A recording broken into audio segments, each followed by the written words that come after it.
So, kamusta po mga ka-Streetwise? Ako po si Takero Miyamoto at welcome po sa aking munting channel. So mga kababayan, ang masasabi ko lang po sa nangyayaring kaganapan ngayon ay what a turn of events. Kasi hindi po talaga natin inaasahan na magkakaroon po ng isang maliit, no? Para sa akin medyo maliit lang to na maliit po na alignment itong mga dilawan at saka ang PBBM administration. So ito hindi ko naman sinasabi na maging open tayo na magkaroon ng alyansa sa mga dilawan 100%. Kasi malabo po talaga mangyari yon. Alam naman po natin na iba po talaga yung ideology ng mga dilawan. Kasi para sa mga dilawan, ang mga Marcos ay masasama. Pero sa atin naman hindi. Pero ang punto lang kasi natin dito mga kababayan, ang inaasahan po natin na magiging kakampi po natin sa PBBM administration na itong mga DDS po na to ay mukhang hindi po ganun yung nangyari. Kasi nga po, nagbanggit na nga po si Antonio Trillanes na nag-usap-usap na raw sila at pinag-aralan daw ng grupo nila. So, hindi ko pa alam kung anong grupo ito, no? Kasi dalawa lang naman po ang alam kong grupo ni Antonio Trillanes. Ito po yung Dilawan at saka ito po yung Magdalo. So, alin man sa dalawa na yan. So, ang nakakatawa lang kasi dito, no? Base nga raw po sa napag-usapan at napag-aralan ng grupo daw po ni Trillanes na hindi pa natin alam ay mas gusto nila at gagawa sila ng paraan kasi parang ganun yung pinapalabas mas gusto nila at gagawa sila ng paraan na matapos po yung termino ni PBBM na 6 years sa 2028. So ngayon kasi hindi lang, natatawa lang po kasi talaga ako, no? Kasi ito po yung mga bagay na hindi ko po talaga inaasahan. Ang lumalabas po kasi ngayon mga ka-Streetwise, itong mga dilawan, no? Kasi nakikita ko na po talaga dumadami po yung mga viewers po natin na mga Leni Robredo supporter, 'di ba, na nakakatuwa, no? Nakikita ko po sa mga comments at saka sa mga ibang interview po sa mainstream media at saka sa mga ibang vloggers na mas pipiliin po ng mga dilawan si PBBM kumpara po kay dating Pangulong Maudigs sa sobrang daming rason. Okay. So para hindi na po ako maingay, so panoorin na lang po natin itong sinabi nga po ni Antonio Trillanes. So ito, nakuha ko ito sa video ni Christian Esguerra. So sana wag tayong i-copyright ni Christian Esguerra, no? Panoorin po natin to and then gawa natin ng reaction video Sige. Saglit lang naman to, siguro mga 2 minutes. Okay, sige. Intelligence community, no, ng natong security forces. So, tsaka doon sa sa mga network natin, yun din yung nakakalap natin. And wala namang ibang magtatangka no na patalsikin si President Marcos kung hindi itong kampo nila Duterte, kasi pag napatalsik nila si President Marcos, ang upo si Sara Duterte, the Vice President. So, kumbaga, hindi mahirap i-analyze yun. Pero, as it is kasi, meron ng realignments na nangyayari. No? At itong grupo ng mga Duterte kasi talagang pumupustura na sila yung magiging dominant opposition party leading up to the midterm elections. So with that, yung dating opposition, baka maging independent opposition siya.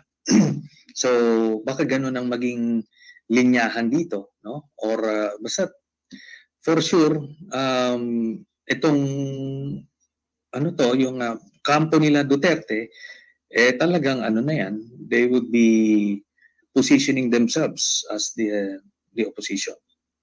Yes, well, kami sa aming grupo talagang ina-analyze namin yung sitwasyon. And we came to a conclusion na it's in the interest of the country na matapos ng Marcos administration yung kanilang termino hanggang 2028. Dahil pagka ito ay na-cut short at mag-assume ang Sara Duterte as president, babalik tayo dun sa 2016 to 2022 nightmare na I hope na talagang wag naman na nating pagdaanan muli, kasi para na tayong mga masokista noon kung ihangad natin yon, yung pangyayari na yun. So yun yung national interest perspective. Okay, so ang sabi nga po ni Antonio Trillanes, nightmare daw po yung panahon ni dating Pangulong Duterte. Pero 'di ba nung election, ang sabi ni Trillanes, yung nightmare is yung panahon ng martial law. 'Di ba? So ito, kasi mga ka-Streetwise, no, Iba po kasi yung narrative kapag eleksyon. Talagang matindi po yung emotions, tsaka labasan po talaga ng baho yan. Na ako naniniwala naman po ako na ito lang, no, na yung mga usapin po natin, na yung mga napag-usapan po nating mga kaguluhan ng eleksyon, mas maganda po isang tabi po natin yan. Kasi finish na, tapos ng eleksyon eh. Okay na eh, di ba? So, ngayon, ang sinasabi nga po ni Trillanes dito, na ito base sa pag-a-analyze ng grupo nila at meron daw silang intelligence, ang sabi nga ni Trillanes dito, na talagang pupwesto po talaga ang grupo daw po ni Duterte para maging oposisyon ni PBBM, at malalaman po natin yan sa midterm elections. Okay. So ang punto ngayon natin dito, itong mga original na oposisyon, itong mga dilawan, na nakita naman po natin na si Risa Hontiveros na lang po yung nag-iisa doon sa Senado, kasi si Coco Pimentel hindi naman dilawan yan eh. Ang nakikita po natin dito, ayaw po ng mga original opposition, itong mga dilawan, ayaw talaga nilang sumama sa mga Duterte camp. Kasi alam naman po nila kung gaano kawalang hiya itong si dating Pangulong Mau Diggs nung siya yung presidente. So ang mangyayari nga nito mga kababayan, no, base po sa mga posibleng development, magkakaroon ng dalawang oposisyon. Now, which is okay lang, mas maganda nga yan na mayroong oposisyon. Pero wag naman yung oposisyon na kupal. 'Di ba? Nakatulad nga nila Harry Roque, kupal na yung mga yan, kupal yan 'di ba?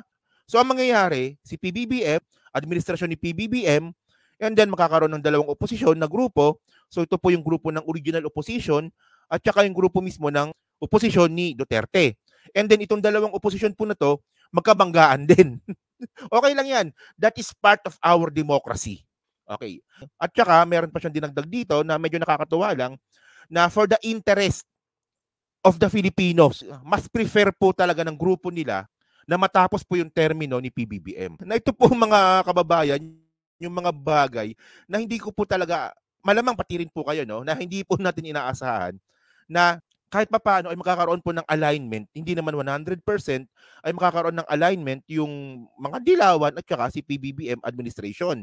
Okay, ulitin ko lang mga ka-streetwise, hindi po natin ina-advise na magkaroon po ng 100% na pag-unite yung dilawan at saka yung mga Marcos. Kasi nga po, hindi po talaga magtutugma yan.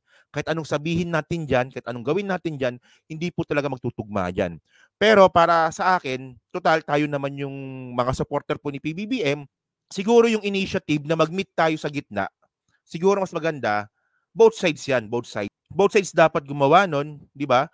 Tayo bilang PBBM supporter, pati rin po itong mga dilawan, gumawa na rin po siguro ng hakbangin na mag-meet tayo sa gitna. Na ano ba yung dapat natin i-meet sa gitna? Unang-una, yung mga Duterte. Unang-una yan. Yung mga kawalangyaan na ginawa ng mga Duterte. Unang-una yon. Pangalawa, West Philippine Sea. Di ba? And then pangatlo, yung justice system natin na binaboy po ng mga Duterte at ngayon po ay nire-restore po ni PBBM. So ito suggestion ko lang naman ito, no. Ewan ko lang kung may mag-agree sa inyo kasi ako talaga, ayoko talaga sa mga dilawan. Pero for the sake lang po mga ka-streetwise, 'di ba? Kung papapiliin man ako, kung dilawan ba o DDS, wala akong pipiliin diyan. Pero syempre, meron tayong isang kinaharap ngayon na problema, itong mga DDS na 'to. Total paras naman nating kinaasaran itong mga DDS, 'di ba? So mas maganda siguro na mag-meet tayo sa gitna. Ayun na lang po talaga. Pero pagdating po sa usapin po ng political, tulad ng especially yung mga dilawan na hindi maka-move on sa history, na proven naman po ng korte na wala namang final execution ang mga Marcoses, siguro wag na natin pag-usapan yan. Kasi mas lalo tayong kaagulo eh. O, di ba?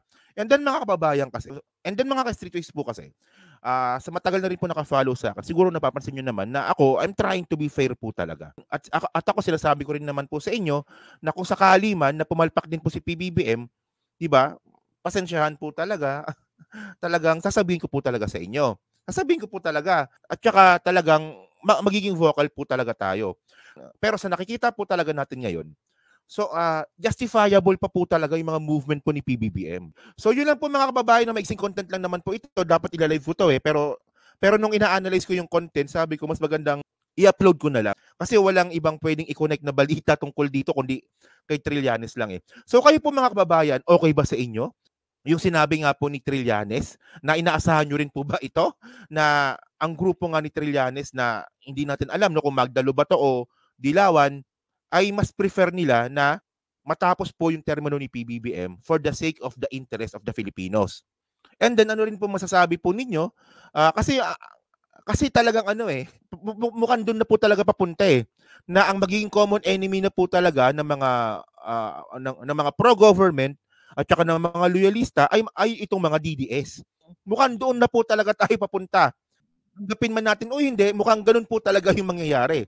So syempre mga kababayan, total, andyan naman yung Dilawan. Sa inyo ba, okay ba sa inyo yung ganung klaseng suggestion na hindi tayo makikipag-align 100% sa mga Dilawan kasi naman imposible talaga mangyari yon. Pero sa usapin po ng West Philippine Sea, sa usapin po ng mga Duterte, at saka sa usapin po ng justice system na inaayos po ni PBBM, siguro mas maganda na doon tayo mag-meet sa gitna. So okay ba sa inyo yung ganon, di ba? So yun na po mga kababayan, no? So paki-comment na lang po sa baba at binabasa ko pong lahat yan. So hanggang sa muli po, maraming salamat po sa inyong lahat. Ako po si Takero Miyamoto. Bye-bye!